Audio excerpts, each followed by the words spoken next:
If you are tired of people leaving voicemails on your iPhone that you never check, then I'm going to show you a simple trick to turn it off completely. So follow my steps. But before we start, note that this method will completely disable your voicemail service. Existing messages may be deleted, so save any important voicemails before you continue.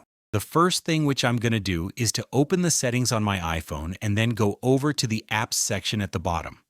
Once we open this, you'll want to scroll a little bit down because we want to open the phone settings right here. And this will give us a bunch of options which we can customize related to our phone.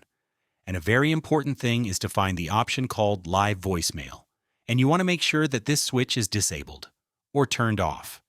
Now you want to exit the settings, and we will now disable our regular voicemail option, and we're going to do this from the phone app. So I have my keypad opened here, and we will now type pound pound 004 pound.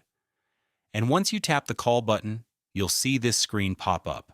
What this means is that the command we just entered has successfully erased all types of call forwarding on your iPhone, including voice, data, fax, and SMS forwarding.